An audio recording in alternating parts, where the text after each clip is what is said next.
Bạch Tuyết và 7 chú lùn. Ngày xưa có một bà hoàng hậu ngồi khâu bên cửa sổ.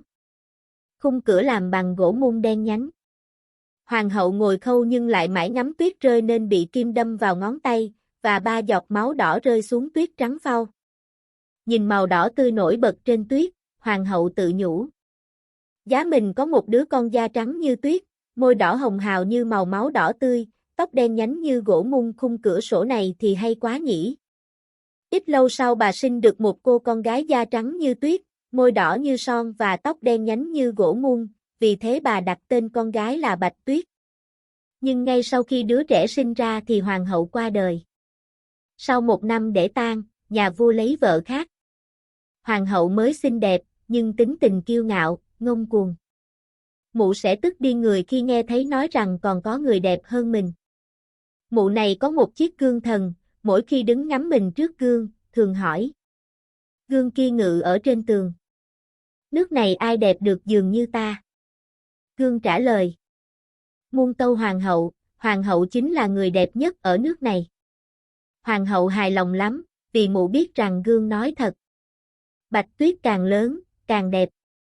Khi Bạch Tuyết lên 7 nàng đẹp như nắng sớm mai và đẹp hơn chính cả hoàng hậu nữa. Có lần hoàng hậu ngồi trước gương và hỏi. Gương kia ngự ở trên tường. Nước này ai đẹp được dường như ta? Gương trả lời. Thưa hoàng hậu. Ở đây bà đẹp tuyệt trần. Nhưng còn Bạch Tuyết muôn phần đẹp hơn. Hoàng hậu nghe nói giật mình, mặt tái xanh lại vì ghen tức. Từ đó trở đi, mỗi khi thoáng nhìn thấy Bạch Tuyết là mụ đã khó chịu, bực tức, rồi đâm ra căm ghét cô bé. Những cơn ghen ghét và lòng đố kỵ của mụ ngày càng mãnh liệt làm cho mụ ngày đêm bực bội, bức rứt. Mụ cho gọi một người thợ săn đến và bảo.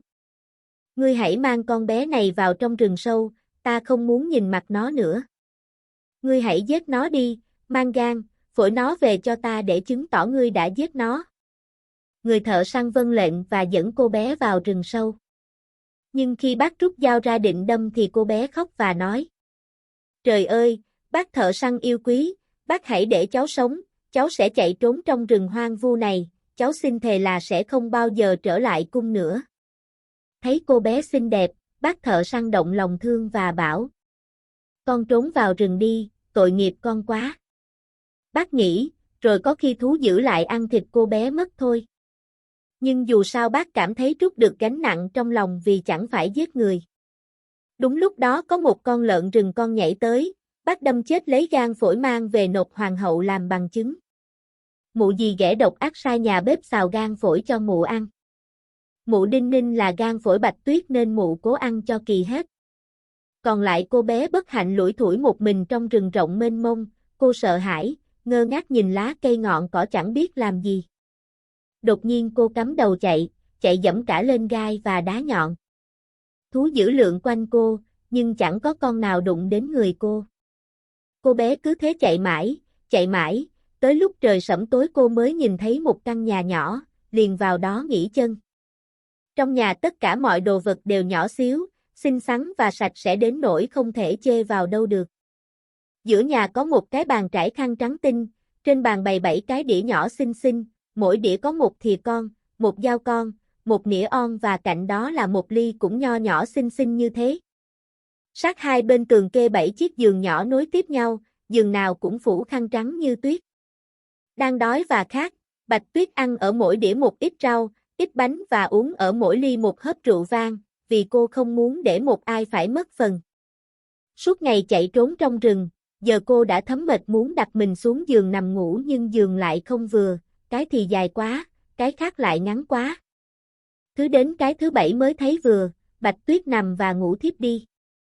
Khi trời tối mịt, những chủ nhân của căn nhà nhỏ mới về, đó là 7 chú lùn thường ngày đào bới quặng sắt ở trong núi. Họ thắp 7 ngọn đèn xinh xinh, và khi đèn tỏa sáng khắp căn nhà, họ cảm thấy hình như có ai đã vào nhà, vì mọi vật không còn giữ nguyên như khi họ rời căn nhà đi làm nữa. Chú thứ nhất nói. Ai đã ngồi lên ghế xinh đẹp của tôi? Chú thứ hai nói. Ai đã ăn ở đĩa nho nhỏ của tôi? Chú thứ ba nói. Ai đã ăn bánh của tôi? Chú thứ tư nói. Ai đã nếm rau ở đĩa của tôi? Chú thứ năm nói. Ai đã lấy nĩa bé xíu của tôi đem cắt gì rồi? Chú thứ sáu nói. Ai đã lấy dao xinh xắn của tôi đem cắt gì rồi? Chú thứ bảy nói. Đã có ai uống nước ở ly xinh đẹp của tôi? Những chú khác cũng chạy lại giường mình và kêu. Hình như đã có ai nằm lên giường tôi. Khi chú thứ bảy nhìn vào giường mình thì thấy Bạch Tuyết đang ngủ. Thế là chú gọi những chú kia chạy tới. Ai nấy đều ngạc nhiên, họ cầm 7 ngọn đèn soi Bạch Tuyết và reo lên. Cha, cô bé sao mà xinh đẹp thế? Cả 7 chú đều vui mừng lắm, không đánh thức cô dậy, để yên cho cô bé ngủ. Chú lùn thứ 7 đành ngủ nhờ giường bạn, mỗi người 1 giờ, thế rồi cũng hết một đêm. Khi trời hửng sáng, Bạch Tuyết tỉnh dậy thấy 7 chú lùn đứng nhìn quanh thì rất sợ. Nhưng 7 người đều vui vẻ thân mật, hỏi cô. Cô tên là gì? Cô trả lời. Em tên là Bạch Tuyết. Mấy chú lùn lại hỏi tiếp. Làm sao mà cô tới được nhà của chúng tôi? Thế là cô kể cho họ nghe chuyện gì ghẻ định ám hại cô, nhưng người thợ săn đã để cho cô sống và cô đã chạy trốn suốt cả ngày trong rừng tới khi sẫm tối thì thấy căn nhà của họ. Các chú lùn bảo cô. Nếu cô đồng ý trông nom nhà cửa, nấu ăn, rũ giường, giặt quần áo, khâu vá, thêu thùa, quét tước, dọn dẹp nhà cửa cho sạch sẽ ngăn nắp thì cô có thể ở lại với chúng tôi, cô sẽ chả thiếu thứ gì cả. Bạch Tuyết nói. Vâng, thực lòng mà nói, em cũng muốn vậy. Và từ đó, Bạch Tuyết ở với 7 chú lùn. Cô đảm đương mọi việc trong nhà, sáng sáng các chú lùn vào mỏ tìm sắt và vàng cho mãi tới chiều tối mới về, thì thức ăn của họ đã bày sẵn trên bàn.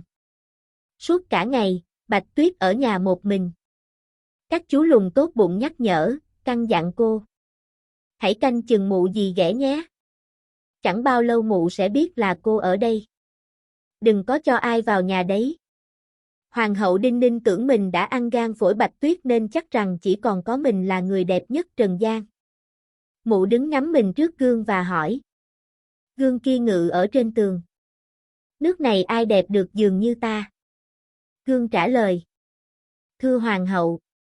Ở đây bà đẹp tuyệt trần. Nhưng còn Bạch Tuyết muôn phần đẹp hơn. Nàng ta ở khuất núi non. Nơi nhà của 7 chú lùn sống chung. Mụ giật mình, vì mụ biết rằng gương không bao giờ nói dối. Mụ nghĩ ngay là người thợ săn đã đánh lừa mụ và Bạch Tuyết hãy còn sống. Mụ ngồi nghĩ mưu giết Bạch Tuyết cho bằng được, chừng nào mụ chưa được gương gọi là người đẹp nhất thì ghen tức còn làm cho mụ mất ăn mất ngủ. Sau mụ nghĩ ra một kế, mụ bôi mặt, mặc quần áo trá hình thành một bà lão bán hàng, ai có gặp cũng khó lòng nhận ra được. Với hình dạng như vậy, mụ vượt 7 ngọn núi tới nhà 7 chú lùn. Mụ gõ cửa và rao. Hàng tốt, hàng đẹp đây, có ai mua không, mua đi. Bạch Tuyết thò đầu qua cửa sổ hỏi. Chào bà có gì bán đấy? Bà lão trả lời. Hàng tốt hàng đẹp đây, dây lưng đủ màu đây. Vừa nói bà vừa rút ra một chiếc dây lưng ngũ sắc dệt bằng tơ. Bạch Tuyết nghĩ. Bà cụ này thật thà mình có thể cho vào nhà được. Bạch Tuyết mở cửa và mua một chiếc dây lưng thật đẹp. Bà lão nói. Con ơi, trông con buộc vụng về lắm, lại đây bà buộc thật đẹp, cẩn thận cho con. Bạch Tuyết không chút e ngại, lại đứng trước bà cụ để bà buộc chiếc dây lưng mới cho. Thế là mụ già buộc thoăn thoắt, mụ thắt chặt cứng làm cho Bạch Tuyết nghẹt thở, ngã lăn ra bất tỉnh. Mụ nói. Giờ thì con chỉ là người đẹp của quá khứ mà thôi. Rồi mụ vội vã ra về. Một lát thì trời tối, 7 chú lùn về nhà, thấy Bạch Tuyết yêu quý của họ nằm sóng xoài trên mặt đất như chết, người không hề nhúc nhích cử động, họ rất lo lắng. Họ nhấc cô lên thì thấy chiếc dây lưng thắt chặt cứng, lấy dao cắt đứt dây, Bạch Tuyết lại khe khẽ thở và dần dần tỉnh dậy.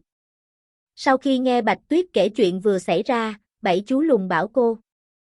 Mụ già bán hàng ấy chắc chẳng ai khác ngoài mụ hoàng hậu độc ác, cô phải giữ mình cẩn thận nhé, khi chúng tôi đi vắng thì đừng cho ai vào nhà cả. Về tới nhà, mụ hoàng hậu độc ác đến trước gương soi và hỏi. Gương kia ngự ở trên tường.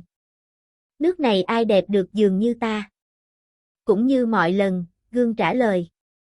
Thưa hoàng hậu. Ở đây bà đẹp tuyệt trần. Nhưng còn Bạch Tuyết muôn phần đẹp hơn.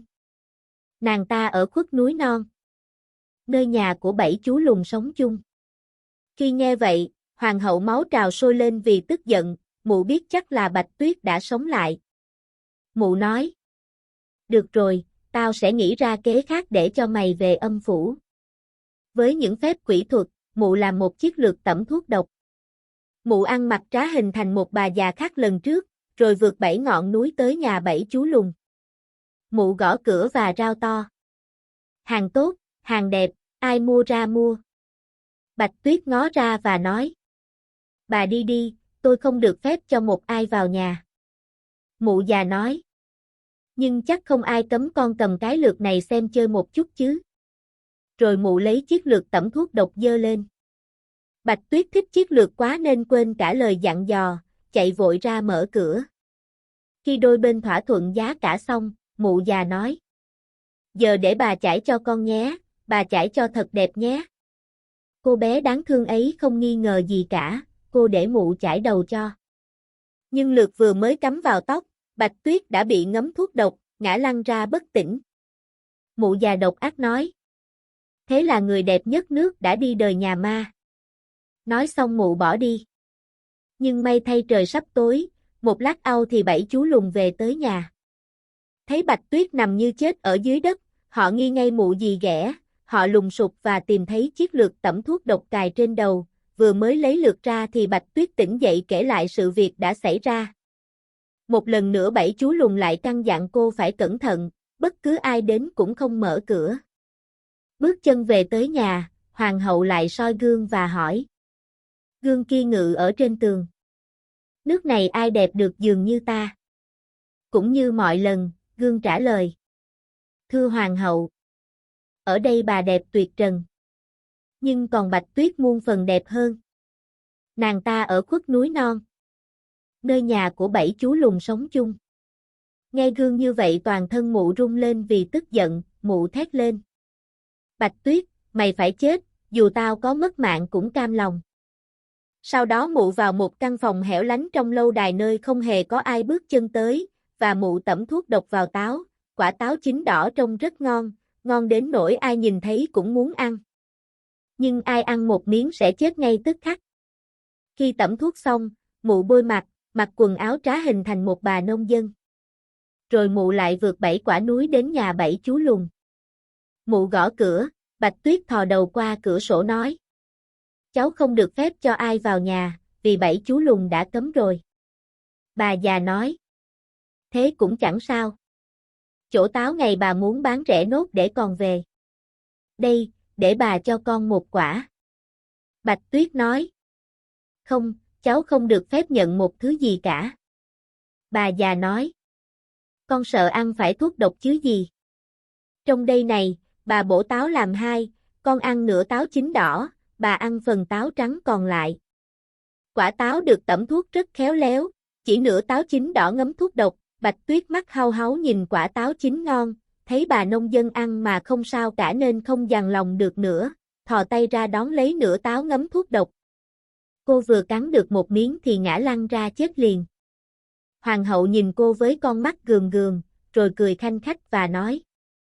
Trắng như tuyết, đỏ như máu, đen như gỗ muôn. Lần này thì những thằng lùn đừng hòng đánh thức con sống lại nữa, con à. Vừa về đến cung, mụ hỏi ngay gương. Gương kia ngự ở trên tường. Nước này ai đẹp được dường như ta? Lần này gương đáp. Muôn tâu hoàng hậu chính là người đẹp nhất ở nước này.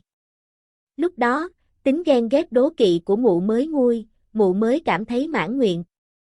Theo thường lệ, đến tối 7 chú lùn mới về nhà, vừa bước vào cửa thì thấy ngay Bạch Tuyết nằm dưới đất, tim đã ngừng đập, không thấy hơi thở ra nữa, Bạch Tuyết đã chết. 7 chú lùn nâng cô dậy, tìm xem có dấu vết chất độc nào không, rồi lấy nước và rượu lau mặt cho cô nhưng chẳng ăn thua gì, cô bé tội nghiệp ấy đã chết, chết thật rồi. Họ cho cô vào quan tài, cả 7 người ngồi quanh quan tài, khóc cô 3 ngày liền. Sau đó họ muốn đem đi chôn nhưng thấy sắc người cô vẫn tươi tỉnh như người sống, đôi má xinh đẹp vẫn ửng hồng. Họ nói với nhau. Thi hài như vậy, ai nỡ lòng nào đem vùi xuống đất đen ấy. Họ đặt làm một chiếc quan tài trong suốt bằng thủy tinh, bốn phía đều nhìn thấy được. Họ đặt cô vào trong đó, khắc tên Bạch Tuyết bằng chữ vàng và đề thêm rằng cô là một nàng công chúa. Rồi họ khiêng đặt quan tài nàng trên núi, cắt phiên nhau gác. Các loài vật cũng đến viếng khóc Bạch Tuyết. Bạch Tuyết nằm trong quan tài đã lâu lắm mà thi thể vẫn nguyên, non như nàng đang nằm ngủ, vì nàng vẫn trắng như tuyết, đỏ hồng như máu, tóc vẫn đen như gỗ mun. Hồi đó, có một hoàng tử nước láng giềng đi lạc vào rừng và tới căn nhà của 7 chú lùn xin ngủ nhờ qua đêm. Hoàng tử nhìn thấy chiếc quan tài thủy tinh trên núi, Bạch Tuyết nằm trong chiếc quan tài có khắc dòng chữ vàng, đọc xong dòng chữ hoàng tử nói. Để cho tôi chiếc quan tài này, các anh muốn lấy bao nhiêu tôi cũng trả. 7 chú lùn đáp. Đem tất cả vàng trên thế giới này để đổi, chúng tôi cũng chẳng bằng lòng. Hoàng tử nói. Thế thì tặng tôi vậy, vì tôi không thể sống nếu không được trông thấy Bạch Tuyết, tôi thương yêu và kính trọng nàng như người yêu nhất trần đời của tôi. Nghe hoàng tử nói tha thiết vậy, những chú lùn tốt bụng động lòng thương và bằng lòng. Hoàng tử sai thị vệ khiêng quan tài trên vai mang về. Thị vệ đi vấp phải rễ cây rừng làm nảy thi hài Bạch Tuyết lên, miếng táo tẩm thuốc độc nàng ăn phải bắn ra khỏi cổ họng. Ngay sau đó, nàng từ từ mở mắt ra, nâng nắp quan tài lên, ngồi nhõm dậy và nói. Trời ơi, tôi đang ở đâu đây? Mừng rỡ, hoàng tử nói. Ta quý nàng hơn tất cả mọi thứ trên đời này, nàng hãy cùng ta về cung điện của vua cha, nàng sẽ là vợ của ta. Bạch Tuyết bằng lòng theo hoàng tử về hoàng cung. Lễ cưới Bạch Tuyết và hoàng tử được tổ chức rất linh đình và trọng thể. Mụ dì ghẻ độc ác của Bạch Tuyết cũng được mời tới dự. Sau khi ăn mặc thật lộng lẫy, mụ lại đứng trước gương soi và hỏi. Gương kia ngự ở trên tường. Nước này ai đẹp được dường như ta? Gương trả lời. Thưa hoàng hậu. Ở đây bà đẹp tuyệt trần. Nhưng hoàng hậu trẻ muôn phần đẹp hơn. Mụ dì ghẻ độc ác chửi đổng một câu, mụ trở nên sợ hãi không biết tính thế nào. Mới đầu mụ toan không đi dự đám cưới, nhưng mụ đứng ngồi không yên, mụ sốt ruột và muốn xem mặt hoàng hậu trẻ. Khi bước vào phòng, mụ nhận ngay ra Bạch Tuyết. Sợ hãi và hoảng loạn mụ đứng đó như trời trồng, không dám nhúc nhích. Nhưng giày sắt đã đặt trên lửa rồi, nhà vua trừng phạt buộc mụ phải xỏ chân vào đôi giày sắt nung đỏ và nhảy cho tới khi ngã lăn ra đất mà chết. Cảm ơn các bạn đã xem, nếu thấy hay hãy bấm đăng ký kênh và like để ủng hộ mình nhé. Chào các bạn.